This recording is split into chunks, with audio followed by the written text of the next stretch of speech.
Hello, I'm Zash, and joining me is Fathe, and this is the final episode in this little trip down memory lane. And after this, they will all return to their original form. So, please enjoy. In any case, there's nothing we can do about that now. It's time for Daru and I to head to Daibaru. There's going to be a seminar at ATF, and we have to be there. It's a part of our studies at Tokyo Denki University. Summer credits, basically. We have to attend the seminar and write a report. Come to think of it, what's today's seminar about again? I looked it up before the summer holiday began. I should have written it down. Behind me is the large, unidentified object that crashed into a building near Akihabara Station. The building is under police barricade. No one is allowed to approach, but from a distance the object appears to be some kind of satellite. As we cross the overpass that connects UPX and Daibaru, I look down to see a huge crowd of people moving through the plaza. There are even some garishly dressed young men and women, the sort you don't usually see around Akihabara. Everyone is walking towards the main street, which is still cordoned off. Daru, aren't you going to check out Radio Kaiken? No point. Can't get close. I've been following the news online, though. There's already 100 threads about it on that channel. It's huge, man! Oh, so that's why he was staring at his phone earlier. We've got mail! From Mayuri. You know, I'm really sad about dropping my UPA. It's worse than last year when I missed buying Patty's Garo Froggy. That's the one from last year, right? I thought you weren't interested.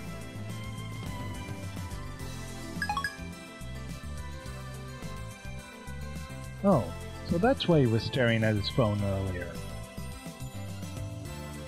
We enter Daibaru and take the elevator to the 5th floor, ATF Assembly Hall. Man, feel that AC! I'm alive! Unlike the lab, Daibaru has air conditioning. Yet another reason for our diligent participation in the seminar. About the phone wave name subject to change, I might have found our answer. You know, that name subject to change thing is really annoying. I won't give in that easily. Even if no other lab member uses name subject to change, I will carry on until the day we decide its true name. Now's not the time. So, what's your latest ridiculous theory? What do you mean ridiculous? My genius brain considers every possibility, even those a lesser mind would say break the laws of nature. Don't you dare call that ridiculous. So, basically you're just pulling stuff out of your ass. You can't call that science.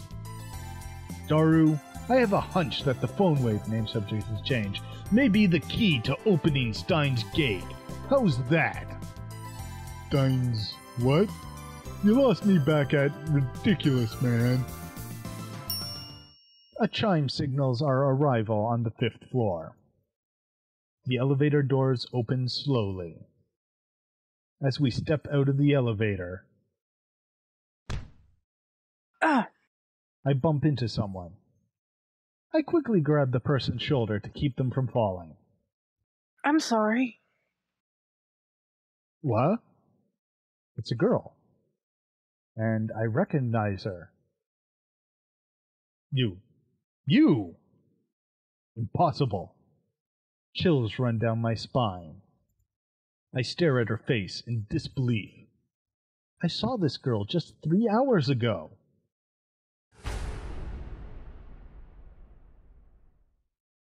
Mikise Kurisu. Is there something wrong? Kurisu frowns and tries to back away. But I don't let go of her shoulder. My grip tightens. Ow! You should be dead. Why are you here? And you're even There isn't a single bloodstain on her clothes, and they're the same one she was wearing when I found her. Only a serious wound could have produced that much blood. Yet, as far as I can tell, she's completely uninjured. Not a scratch. Hey, that hurts. Let me go. Krisu pushes me away. Then she shoots me a wary glance. I realize that I'm gaping in disbelief. What's wrong with you? You're okay. But that's impossible.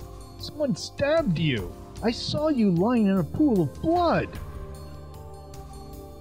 That again? Daru interrupts. Wait, there's something strange about what he just said. What do you mean again? I mean, you sent me that email like a week ago, right? I sent you an email? Don't be ridiculous. I saw her dead just 3 hours ago. Hey, could you not talk about me like that? I'm perfectly fine. You know that message was kinda weird. It was dated a week after I got it, which means it came from the future.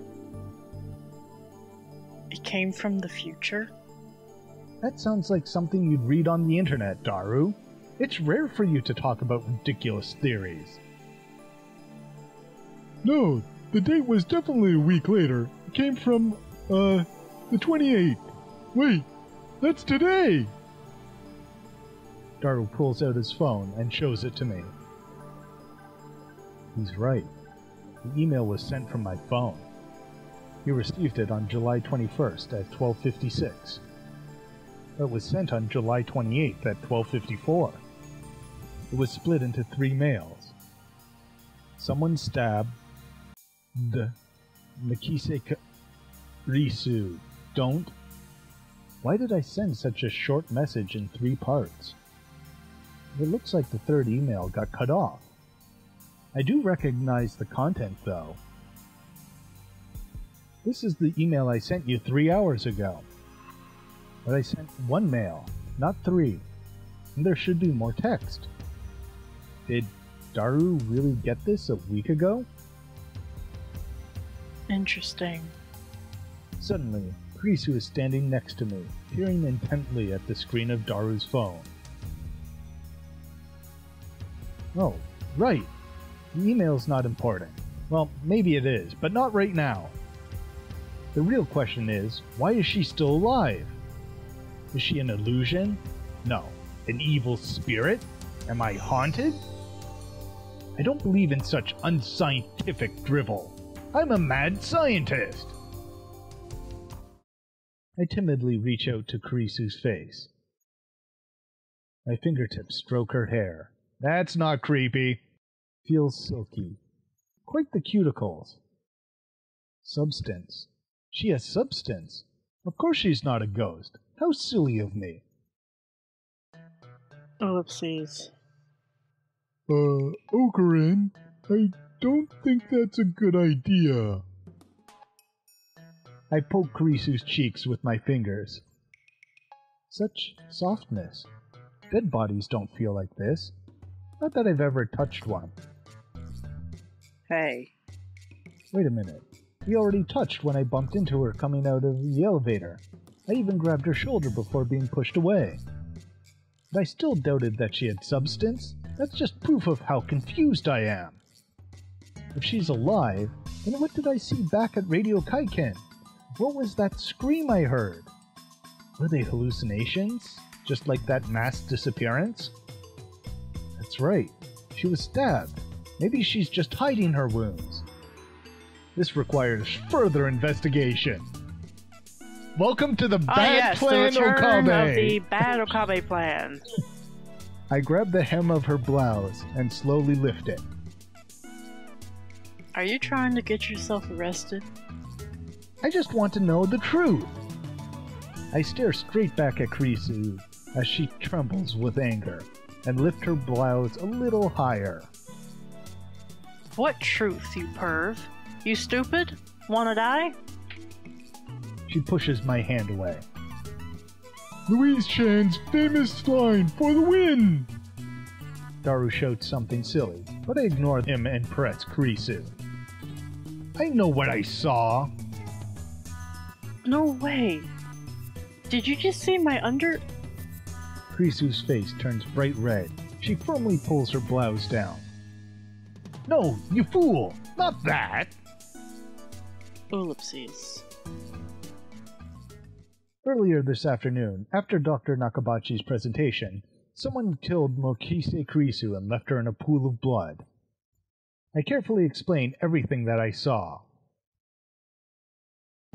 Wait. Dr. Nakabachi? What are you talking about, Okarin? Dr. Nakabachi's presentation was cancelled. Cancelled? Yeah, because of the satellite crash. Something's wrong. Our stories aren't matching. It's the same thing that happened right after I saw the mass disappearance. Mayuri's story didn't match mine. I need to know. Am I caught in some sort of sinister plot? Is this another organization conspiracy? Excuse me, My name is Hoyen Kyoma. Really, man? You're hopeless. Okay, Hoyen-san. I'd like to hear your story in more detail. Looks like she finally understands that I'm not lying. But I still don't understand why my memories don't match everyone else's. I doubt that I can give her a good explanation. Just then, an older man steps out of the assembly hall. Mikise-san, it's almost time. Huh? Oh, right. Thank you.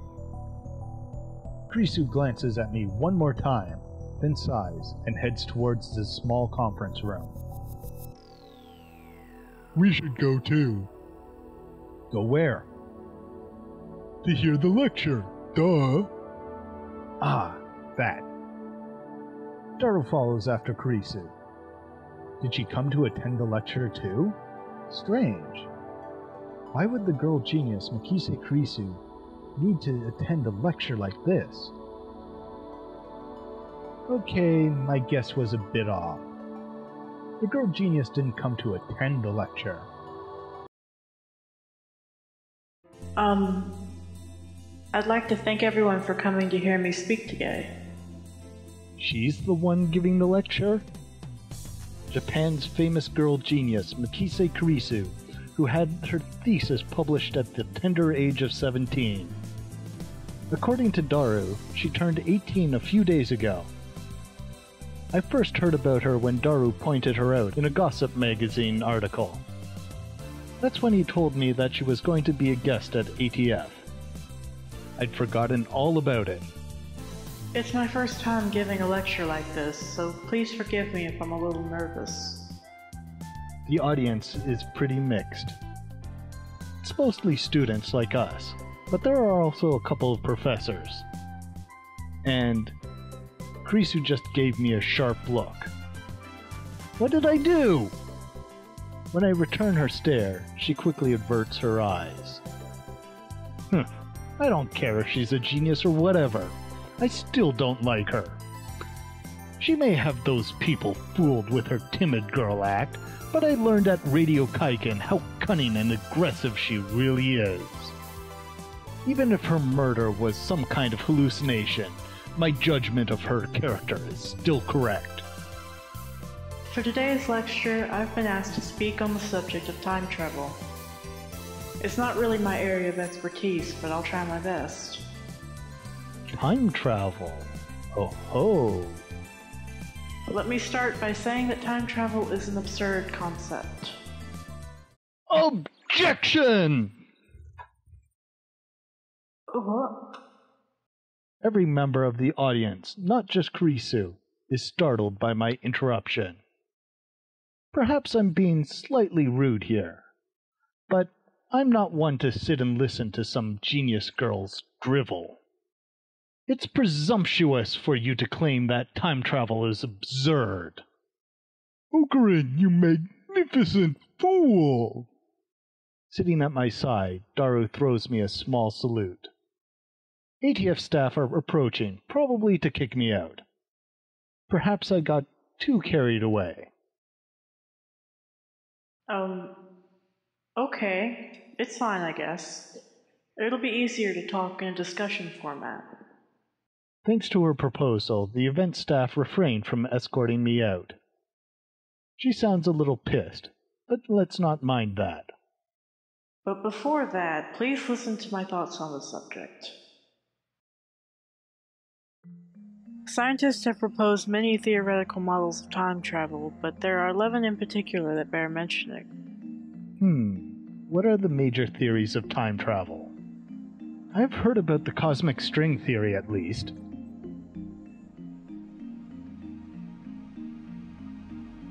Neutron star theory, black hole theory, light speed theory, tachyon theory, wormhole theory, exotic matter theory, cosmic string theory, quantum gravity theory, cesium laser theory, elementary particle ring and laser theory, Dirac antiparticle theory.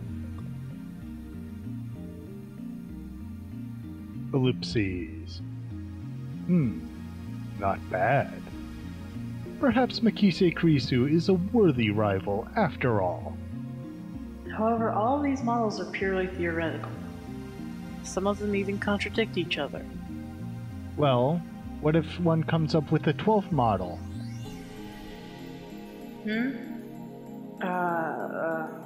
Right, well... It could be contradicted by the 13th model now, couldn't it? Damn, she twisted my question and used it against me. Touché, genius girl. Suddenly, I feel eyes on me. Some puffed-up professors are giving me hard looks from across the room. Maybe I got too carried away.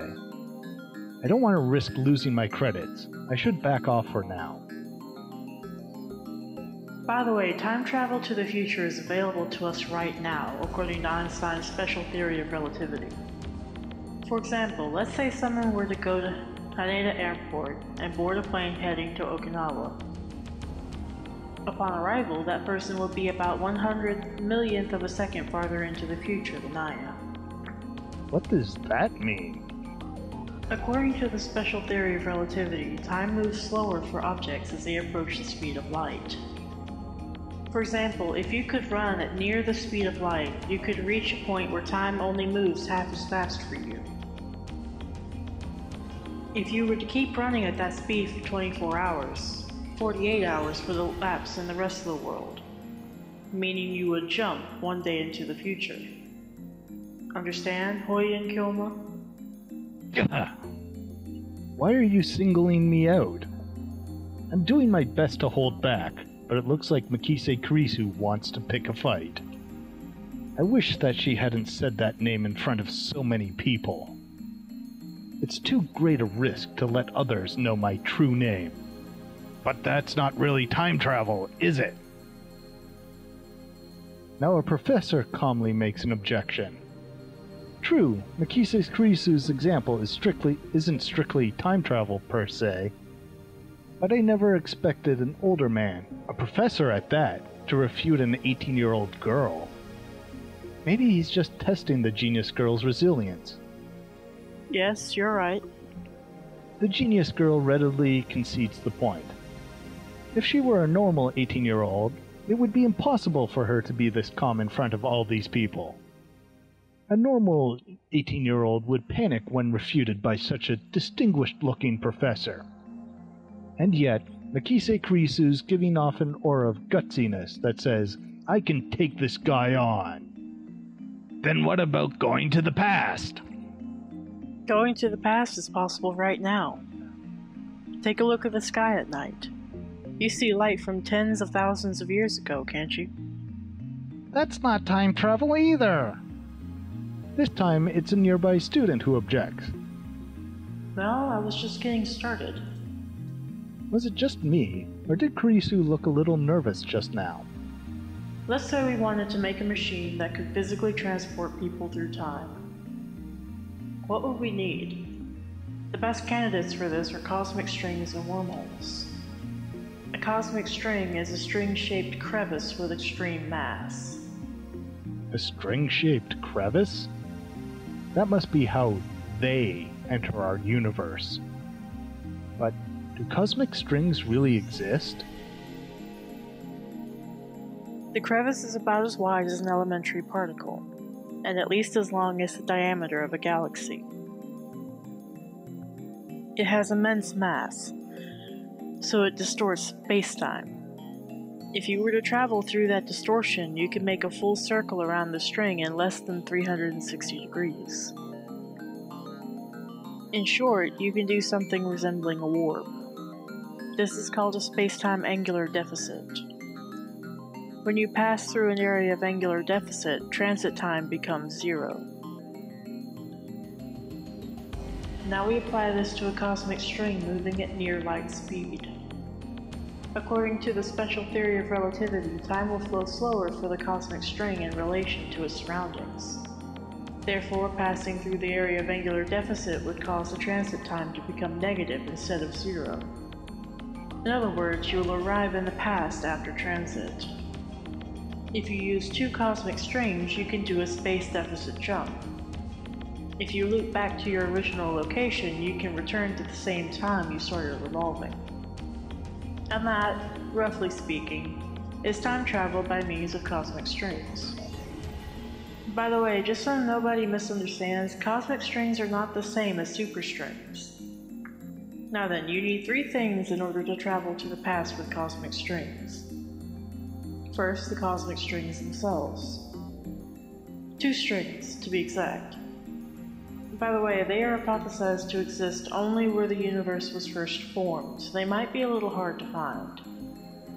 Second, you would need the energy required to make them move at near light speed. How much energy do you think you'd need to accelerate something as long as the Milky Way to near the speed of light? I'm pretty sure it's a little more than 1.21 gigawatts. This earns a few chuckles from the audience. Third, you need a spaceship capable of reaching these cosmic strings and returning. With the time traveler alive, of course. What do you think, Koyan-san? Care to take on the challenge of cosmic string time travel?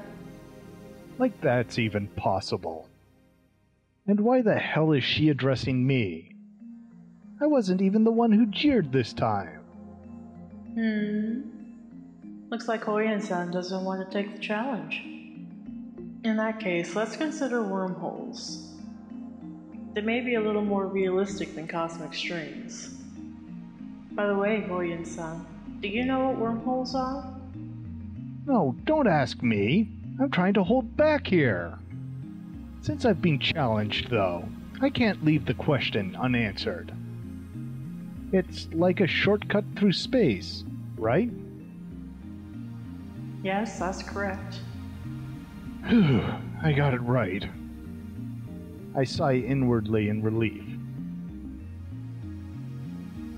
There are 2 wormholes joined by a tunnel. No matter how far away the wormholes are, transit time through the tunnel is 0. But no, there's a problem. The wormhole's tunnel suffers from supergravity and collapses as soon as it opens. So we need something to negate the effect of gravity. So-called exotic matter. A substance with negative mass which repulses other matter. Negative mass, huh? Is it something that floats if you leave it on the ground? Maybe not. I can't even begin to imagine what it would be like. Krisu raises her right fist. Say that the wormhole tunnel is being squished by an invisible fist. In order to pass through, you need something that could oppose my fist's grasping force so that I can't squish anything. Krisu opens her fist. If you stabilize the tunnel with exotic matter injection, instantaneous travel between wormholes becomes possible. To travel through time, however, takes a little more effort. For example, let's say there's a wormhole entrance here in Akihabara, and the exit is in Los Angeles. First, we send the wormhole in LA all the way to the end of the universe at near the speed of light. And once it's there, we ain't get back to LA. How? According to the special theory of relativity, time slows down for objects moving at the speed of light, meaning the hole that returned to LA would be further in the past than the Akihabara hole. So now, if Hoyen-san jumped into the wormhole, he'd arrive in LA several years before he left. However, this still can't be called true time travel. It only seems that way. This is called the Urashima effect. The important part is to return to Akihabara from LA through the wormhole once more. Since the transit time is 0, Hoyen-san will return to Akihabara several years in the past. Time travel complete. The prerequisites for wormhole travel are simpler than the ones for cosmic string travel. First, the wormhole itself. They may exist somewhere in the universe, but nobody has ever seen one. Second, the energy required to move a wormhole to the end of the universe and back at near light speed. Third, exotic matter, which, by the way, has not been confirmed to exist. So, implementation of either one would require a ridiculous amount of effort. Now, do you see what I meant when I said that time travel is an absurd concept? Time travel theories are all just thought experiments. Not one of them can create a viable time machine. That is my answer. Isn't there anything simpler? Like something you can pull out of a drawer and just use, or something? I'm afraid not. A firm declaration. This is the limit of modern physics. I can't say how it might change in 10 years, though. Besides, even if someone did overcome the logistical requirements, there may be other factors that prevent time travel from working. And that's because fundamental problems concerning the principle of causality has not yet been solved. You mean time paradoxes? And conservation of mass? The mass of the entire universe is constant. If a time machine traveled from the future to the past, there would suddenly be extra mass of the time travel machine and its pilot in the past. I remember reading a book, not a terribly reputable book, but still, that such violation of mass conservation would put the universe in danger. It didn't say what kind of danger, though. If you think that conservation of mass applies to macro systems like the universe or microsystems like atoms or elementary particles, you're mistaken. What? Is that true? Ah, she's laughing at my reaction? That little... Gah. How mortifying. Conservation of mass only applies to chemical reactions. It doesn't hold in modern physics at all. Something can come from nothing. Wow, that's pretty amazing. Then what's the problem? The time paradox of time paradoxes. In other words, the grandfather paradox. Oh, that thing where you kill your own ancestors before you were born? As long as this paradox goes unsolved, time travel can never be realized. Never. What if you just don't kill them? You can't think of it like a sci-fi movie. It's not just about your family tree. There are far greater dangers than that. Really? Doesn't seem that dangerous. Any paradox, no matter how small, would cause the total collapse of causality, relativity, and every other physical law in existence. Paradoxes are nothing more than thought experiments. They cannot occur in reality, and they should not. Nothing that has even a 0.000001% chance of causing a paradox can happen. The universe won't allow it. Wouldn't you say this is the logical conclusion? There may be loopholes, like parallel worlds or the self-consistency principle, but those seem too much like fantasy for me to accept. Gah! I grind my teeth. When I see Makise Kurisu looking at me with her composed expression, I avert my eyes. Looks like I have no choice but to concede.